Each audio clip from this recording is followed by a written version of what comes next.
چې زېما مزدور زما ځواني خو مزدورو وخوړه چې زېما مزدور زما ځواني خو مزدورو پلار مې مزدورو زه مزدور یم زما زوی هم مزدور داسې پیړۍ په پیړۍ شوی موږ نه کم یو کس و چې مې د ژوند یو ضرورت پکې ترسره نه شو د غربت بوج چرته راکوز زموږ د سره نه شو دې غریبۍ له اوس بچي خرڅ کړم قزان خرڅ کړم خپلو بچو له کم اندام په کم انسان خرڅ کړمه لا پرونۍ ستړې د منې وي چې بیا پاسمه لا پرونۍ ستړې د منې وي چې بیا پاسم لا مې د خوب سترګه ترخه نه وي چې بیا پاسمه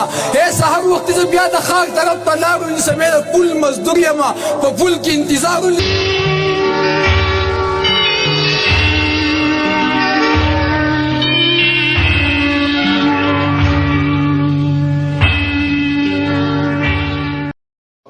دفتر کې حاضر یو او زموږ سره یو رپورټر راغلی دی هغې نه موږ یو خصوصي یو څو خبرې په چینل په متعلق باندې تپوسونه کوو بسم الله الرحمن الرحیم د ټول نه مخکې خو زه تاسو له مبارکي طرف وم چې لکه تاسو دومره لکه یو سوچ یې وکړو د غریبانو دپاره او خپل ځان د اواز د اوچتولو لپاره لکه موږ د خلکو پیغامات خلکو ته رسوو لکه وزیر اعلی راغلی دی فضل حکیم خپلې وعدې کړي دي د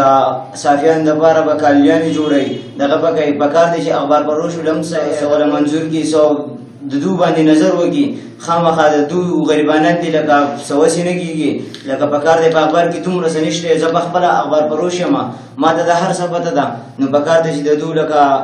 پوره امداد ګرانو کتونکو څنګه چې تاسو ته معلومه ده موږ یو چینل پلو کړی دی اخبار فروش نیوز داسې موږ د خپل اخبار فروش اواز اوچتولو لپاره څنګه چې تاسو ته معلومه ده چې اخبار فروش یو نظرانداز شوی حکومتي سطح باندې موږ دا کوشش کوو چې موږ د خپل نوم او موږ یو بل پروګرام جوړ کړی دی د غریبانو او مسکینو لپاره موږ د هغې لپاره یو پروګرام جوړ کړی دی چې موږ د هغو خواله ځو د هغو اواز چې دی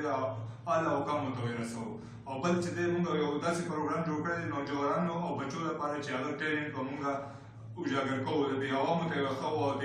اعلی حکامو ته یې ورښوو چې هغو د سوات اخبار فروش نیوز د سوات نه زه ستاسو د اخبار فروش دفتر کې موجود یم دا اخبار فروش نیوز چینل مونږ کولاو کړو د دې دویمه درېیمه ورځ ده نن پکې ابتدایي پروګرام دی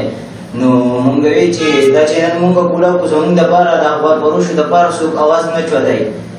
نو دا چینل مونږ به خپل ځان له کولاو کړو انشاءالله چې مونږ به خپل اواز هم چوتو د دې غریبانانو اواز به هم چوتو لکه مونږ ته چې په کوم ځای کې څه مسلې راځي مونږ به انشاءالله چې برای راست تاسو سره راځو او انشاءالله تاسو زموږ سره اوسئ سوات اخبار فروش نیوز چینل دی نظرانداز شوي دي په هر حکومت کې په هر سطح باندې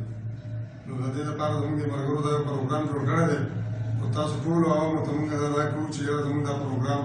د اعلی حکامو ته ورسوئ چې یاره په دې باندې څه کاروایي شوي چې زموږ دا ملګري ډېر کمزوري دي په دې کې بعضې ملګري داسې دي چې هغو بیمار دي هغو په کورونو کې پراته دي څوک پالج ولي څوک څه کړي څوک څه نه د هغو خو د تپوس هېڅوک نشته نو مهرباني وکړئ چې زموږ دا پروګرام د هر دغه ګوټ ته ورسوئ